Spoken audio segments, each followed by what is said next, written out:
Howdy and welcome to Bamberger Ranch. My name is Aldo Leopold. I'm the director of the Texas A&M Natural Resources Institute, and we're going to continue our Leopold Live series here at Bamberger, continuing to talk about the 5 basic tools introduced by Aldo Leopold, the father of wildlife management.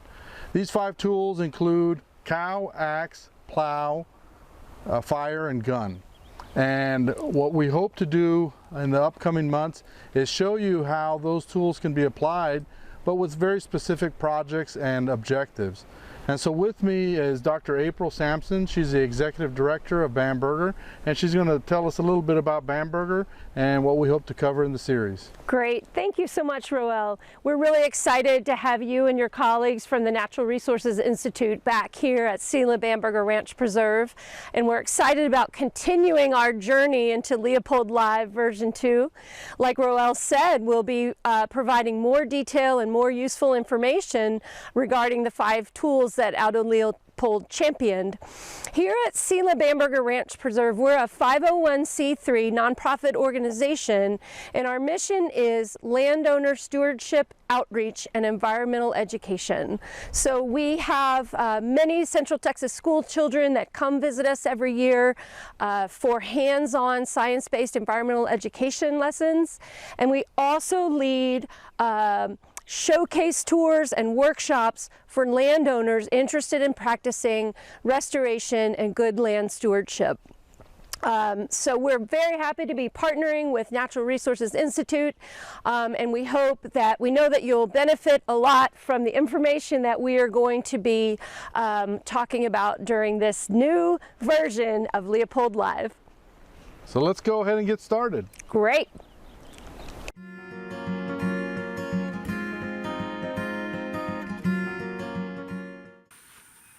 Hi there, and welcome back to Bamberger Ranch Preserve. We're very pleased today to have our friend and collaborator, Fran Hutchins, who's worked with the wonderful organization Bat Conservation International for about 16 years now. And Fran's going to tell us about some supplemental habitat for bats. Thank you for being here, Fran. April, thank you for the invite. I'm glad to be here. Folks, I'm here to talk about bat houses and some of the extra things you can do to supply supplemental wildlife habitat, especially for bats, on your land. So bat houses are one of our options, because one of the biggest threats to bats is loss of habitat. So if we can put up some bat houses on your property, then we can add that supplemental habitat for bats as well. Some of the things to think about when you're putting bat houses up is location. They typically need to be out in full sun. We don't like to put them up in trees because it makes it easy for our owls, hawks, and our snakes to get up into the bat house and prey on our bats. So they need to be out in full sun. If you can put them up on a pole, that's usually the best thing, or side of a barn, or they need to be at least 12 to 14 feet off the ground, and from the bottom of the bat house at least 10 to 12 feet swoop space, so the bats they'll climb down to the edge of the bat house and just drop off and fly away. And when they come in at night or in the morning, they'll swoop up and land on the little footprint landing pad and climb up into the bat house to spend the night or day, their night. So out in, like I said, full sun, out on a pole or side of a barn. Some areas, if you have an old snag, you could put them up in a tree depending on what part of Texas that you're in. But that's the best thing to do, is just put them up on a pole. Remember, wherever you're putting your bat house up, if you're putting it on the side of the barn, that you will have bat droppings underneath the bat house. So don't put them somewhere like over the top of your barbecue pit or something like that, because the bats are going to be pooping on it. But it'd be a great place to put some flowers or some tomato plants or something like that underneath of them as well, or a place where you can easily scoop up the bat droppings and put them in your garden. So because bat guano is a great fertilizer, so that's one extra benefit if you put up a bat house somewhere as well. But one of the things we're going to talk about is the structure of bat houses. We have to be really careful where we're buying our bat houses from. Unfortunately, most of the bat houses that you can pick up online are not big enough or not built well enough to be a really good bat house. So I've got an example of one here. Now this bat house I've got is a proper size. This is pretty good size bat house. It needs to be at least 16 inches across, 16, 20 inches across, and the overall length of it needs to be around 30 inches long. So, and it has to be multiple chambers. So when we look at the inside this bat house, you can see that this is a small one for demonstration purposes, so I can hold it. So this is only a 2-chamber house, but there's 1 chamber here, 1 chamber here. But really they need to be 3 to 4 chamber bat houses, and the chambers are at least 3/4 inch apart. So, but when you put it together, you need to be able to seal it all the way around so water can't get into it. It can't leak. So, and it needs to be, the reason it needs to be this big is so that it holds enough bats to be warm enough for the bats. So this size bat house can hold 300 or 400 bats very easily. And we want that number of bats in the house so the bat house is warm. That's why you want it out in full sun as well.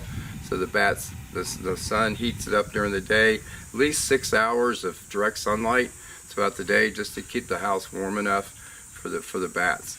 So, and they, but again, and one of the things we don't do any longer is we don't use netting inside the bat house. So if you're using plywood or a pine type wood, the wood's kind of slick, so you're going to have to rough it up. Cedar is a really good option for a bat house. It's naturally rough, and you don't want to smooth it out. It needs to be rough enough for the bats to be able to grip onto it when they land. So because they're literally going to land right here and climb up inside the bat house. Now, if you look really closely, you can see the grooves, and I'm going to move a little bit closer to the camera. We can see the grooves where we've cut into the plywood, and this makes it rough enough so the bats can climb onto it and stick. And it's double-sided. I'm going to set this down and show you a little bit close-up piece here. So this is one of the panels that goes inside the bat house, and this piece of plywood, and we cut grooves on both sides of it so the bats can cling to it. Also, you will notice, this is actually upside down, you'll notice there's 2 holes in the top. So we want that so that bats can move from one chamber to another. So there's, if you can imagine, there's going to be 3 or 4 of these, and the bats can move from one chamber to another. And that helps them if this outer chamber gets a little too warm or gets too cold, they can move into an inner chamber where it'd be warmer or cooler depending on the temperature. So we want to be able to have that space for them to move back and forth between the chambers. And but you definitely want to be nice and rough so that the bats can cling to it. But again, real important for the bat house to be large enough to be over 3 to 4 chambers. And depending on where you're living, you can either paint it or stain it. You got to use a water-based stain or water-based paint. Kind of a brown, light gray color. Doesn't need to be black. Here in Texas, it's warm enough, get enough light. But you definitely use a water-based paint or stain so that you don't have those chemicals that'll bother the bats.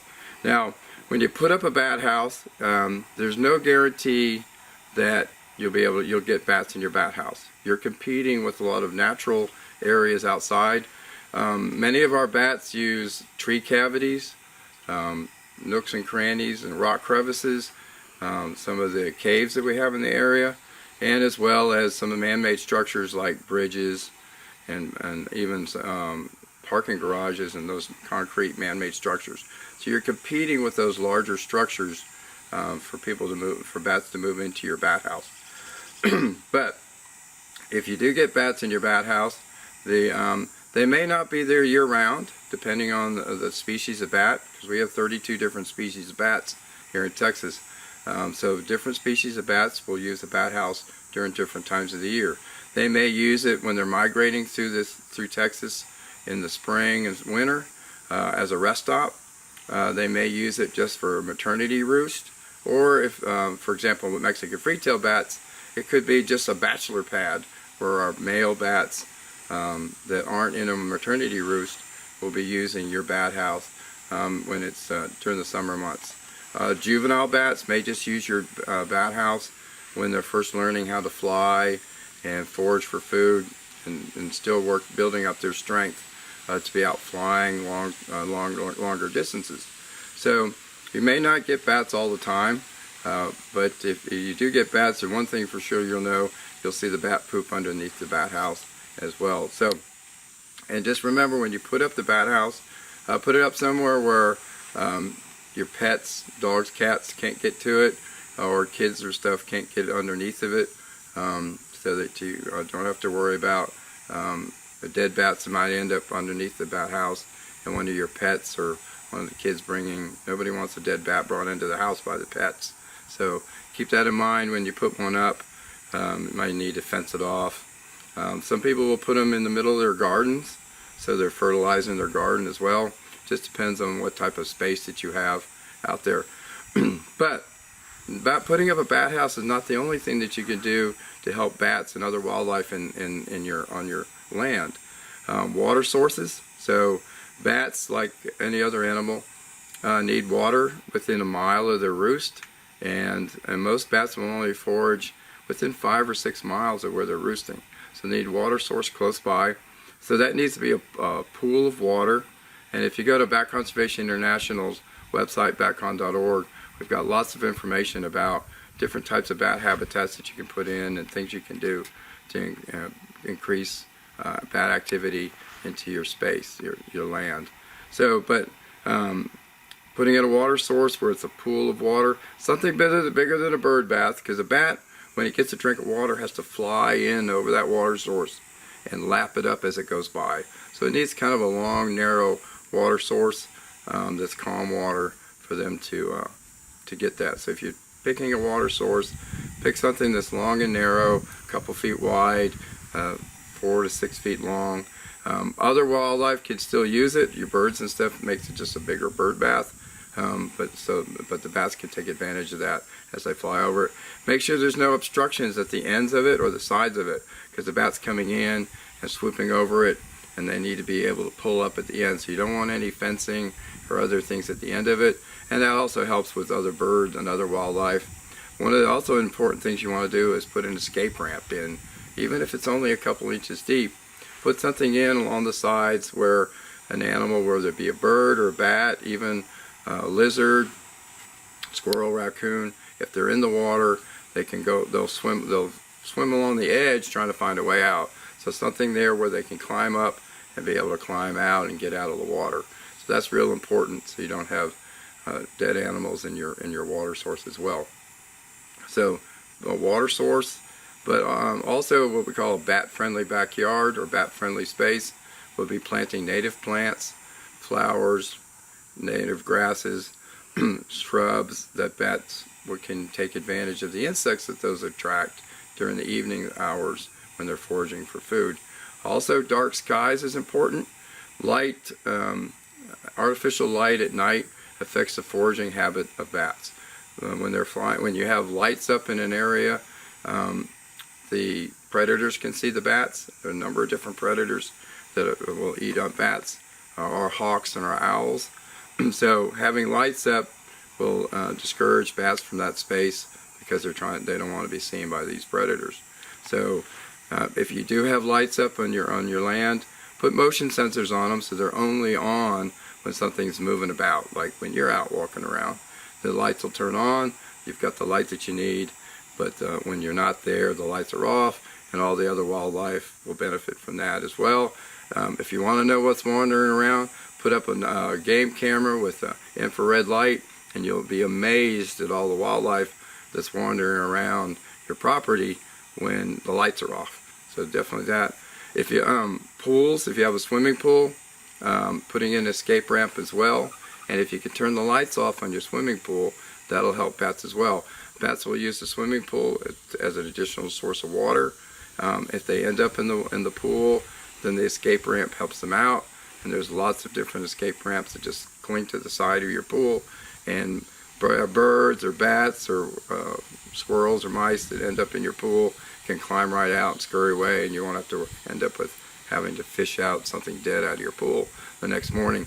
Turning the lights off helps with the bats foraging through that area as well, so creates those night skies effect that that's why we're out in these natural spaces, out in the rural areas, out in the wild. because we want that natural space, and we also want to be able to see the stars at night. So turn your lights off, and it'll increase the benefit of your bat habitat.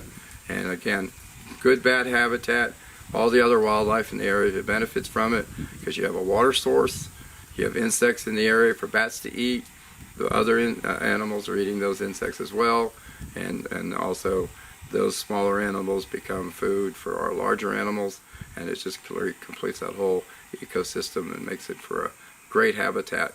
So good luck with your bat houses, your backyard for bats.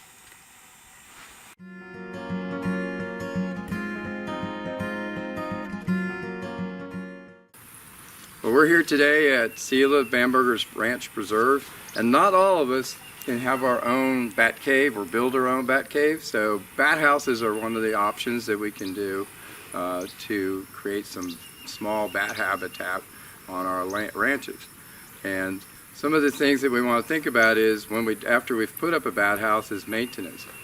Once the bats have moved into your bat house, you really don't have any maintenance, as long as if you've bought and built your own really nice bat house.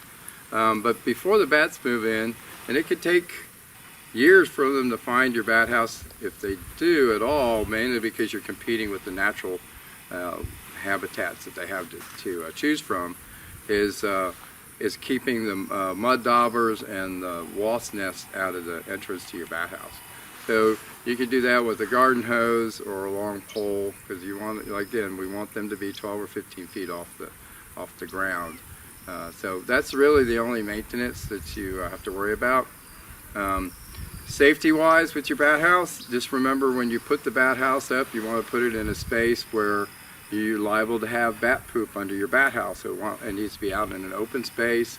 If it's on the side of a barn, just remember you're going to have bat poop underneath of it, and there's also a chance you could have dead bats under it. So you want it in an area where children or pets can't get to the bats that may end up under your bat house.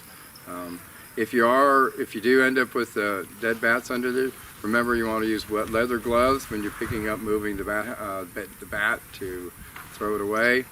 So never handle a bat, a live bat, or any other wildlife for that matter, with just your bare hands. And then you won't have to worry about them biting you and whether or not they're sick with rabies. But so the biggest thing is don't handle wildlife with your bare hands, and then you don't have to worry about it. And then, are there any things I can do to attract bats to the bat house? So one of the big questions we get is, what can I do to attract bats to my bat house? So as long as you followed our suggestions on where to put it up, any of the things that you can find on the internet that say sprays or attractants that you can use, none of those work. Think of snake oil. There's nothing you can buy to spray on your bat house. There's sprinkling guano underneath your bat house. None of those things will help you attract bats to your bat house. So don't waste your money on any of those type of items. Just follow our instructions as to where to put it up in the proper place, and then hopefully the bats will find it and you can enjoy your own bat flight. All right, well that was pretty exciting. Thank you for joining our session of Leopold Live.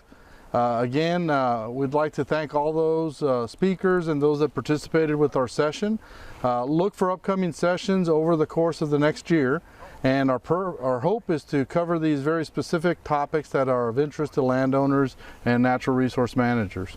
That's right. And I'd like to thank once again the Natural Resources Institute for coming out here and helping us provide this valuable information. At Bamberger Ranch Preserve, we hope to have our programming, including our workshops and tours, back up and running by the fall, depending on how things go. So make sure to watch for both the Texas A&M Natural Resources Institute and Bamberger Ranch Preserve on your social media channels, and make sure to check in every once in a while and see what we're up to.